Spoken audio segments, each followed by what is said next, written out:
Good morning, YouTube fam.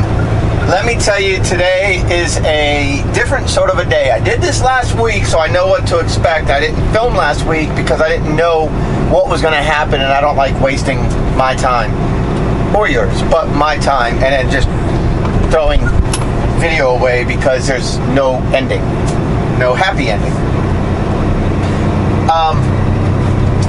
We're going to have a happy ending.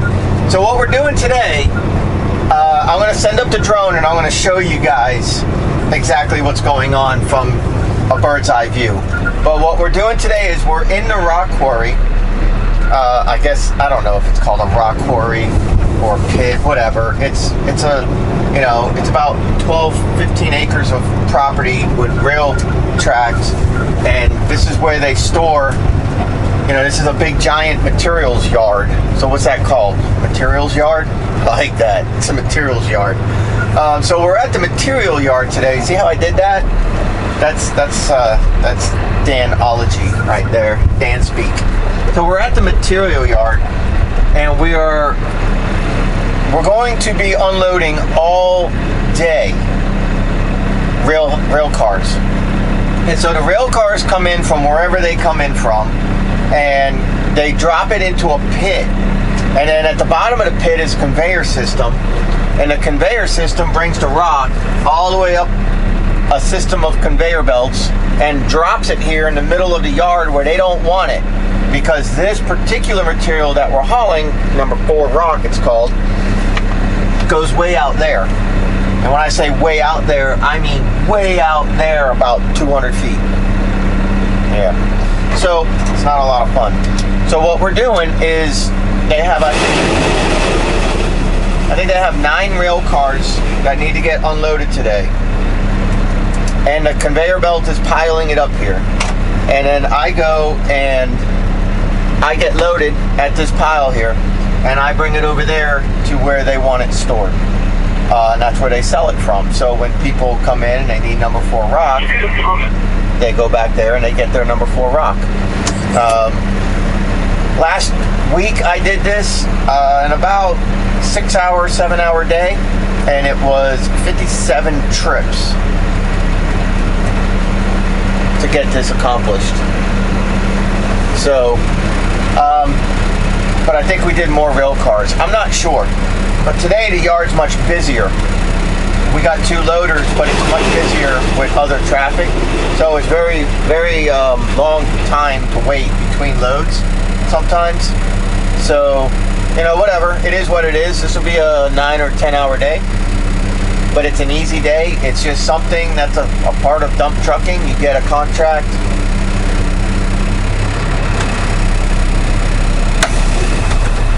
You get a contract sometimes with these material yards, these handlers, these whatever you call it.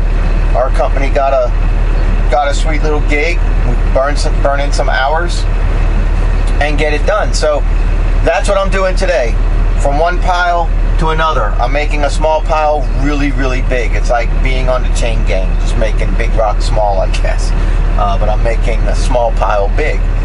That's what I'm doing today. So I'll send a drone up. I'll give you guys a tour of this material yard. I'll bring you over by the rail yard and show you where they're dumping it in. Hopefully we can be able to get that on video. It's going to be a little bit dangerous flying a drone around here. A lot of overhead structures. But yeah, and I'll send the drone up and try to follow the truck and let you guys watch. Kind of a boring day, but it's something to give you guys a little perspective. What else we do in the dump truck world. We don't just haul asphalt or milling or sand. Sometimes we're yard mules, and we just get paid to haul small piles to a big pile. That's my cue. Time to go.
basically a look at what we got going on today. That's what the yard looks like from above, and you know, the whole train yard setup and the conveyor belt system and everything that's going on. So just making a small pile big and making room for them to keep production going. So it's a different view of what dump truck driving is all about.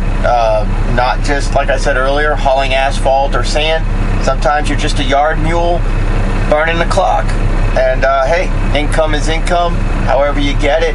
The good thing about the company I work for is, you know, we got brand new trucks to be comfortable in, air conditioning, and you know, we got benefits and all that. So to sit here, make an hourly wage with no stress whatsoever and a very comfortable vehicle, that works for me.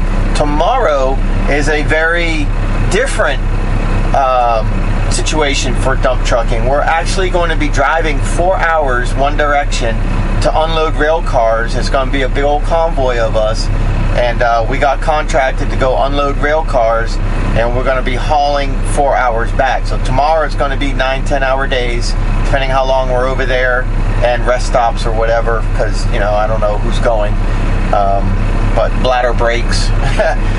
So, you know, today I'll be lucky if I do 6 miles total. Tomorrow I'm going to be doing probably close to 400 miles. I'll be going from Savannah to Columbus and back to Savannah in one day, and we're going to be doing that for like 4 or 5 days in a row. So very different aspects of this job. We don't just haul dirt and rock.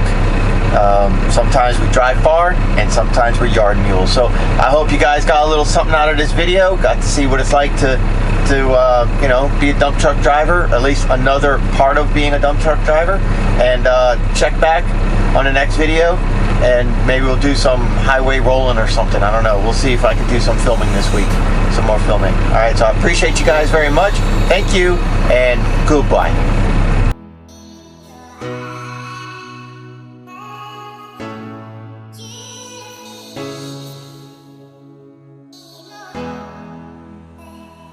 Okay, everybody, so this is going to be kind of like a guided aerial tour of how this whole rail cart system works, and it's really kind of cool, and I never knew myself, so that's why I wanted to share this with you.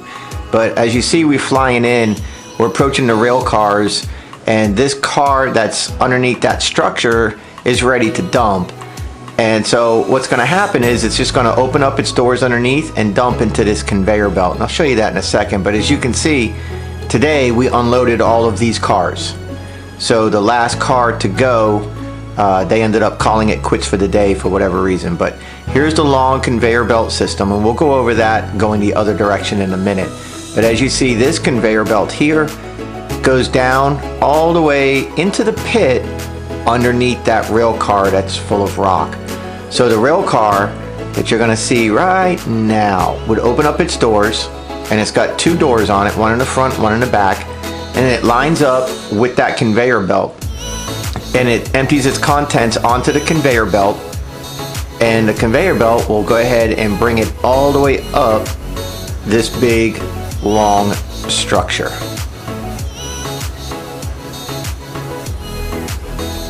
And that conveyor belt moves at a pretty good speed, so it unloads these cars in about, I would say, 10 minutes. So it brings the material up here, and then it transfers to this conveyor belt, which then goes all the way out to the end. But before it gets to the end, if you look at the structure that it's connected to, as we pan down, there's actually a railing down on the ground, kind of like a railroad track, but only one rail. And so this structure is actually motorized, and it follows that rail in a half moon. As you see the way the camera's panning, it just goes around from left to right, back to left, wherever they need it to go. They can drive this thing, and the conveyor belt all the way down at the end will then kick off the material and start forming a pile. And they can adjust the height of the conveyor belt, but they can't adjust the length. So what you got is what you got. That's how long it is. So you'll see when we pan out one more time, all these big piles So as the train comes in with different types of material, it drops it in the pit, goes up the conveyor belts, and the conveyor belt decides, the operator decides what pile they're going to build. Now back here behind the conveyor belt system is another mini yard that they have. This is where we bring milling. Now here's a good look of the actual conveyor belt going into the pit underneath the rail car. And that thing that's on top of the rail car, that little half moon thing, that's a big giant shaker. It fires up, it's an electric motor up there, and it wobbles the heck out of those cars, like to the point to where you think the car is going to come off the track, until of course you get used to it and you realize it isn't. But that'll get all the material out of the train faster, and it just falls onto that conveyor belt, and then that conveyor belt brings it up and does the job. Wherever they want it to pile up is wherever it's going to go. The job that I had today was to take the number 4 rock, and they didn't have a spot to actually put it, so they piled it up in one spot and then loaded my truck up as you saw, and then I would take it and go bring it to the other area in the yard where this conveyor belt system obviously can't get to. But so here we go, and if you ever wondered what it would be like to colonize the moon, perhaps this view would be appropriate. It's kind of a cool little view there. But that's it. That's all I got for you guys today. And thank you for joining and subscribing and watching and all that good stuff. Leave your comments down below. I hope you learned something today. Maybe something you didn't realize. And we'll see you guys on the next one.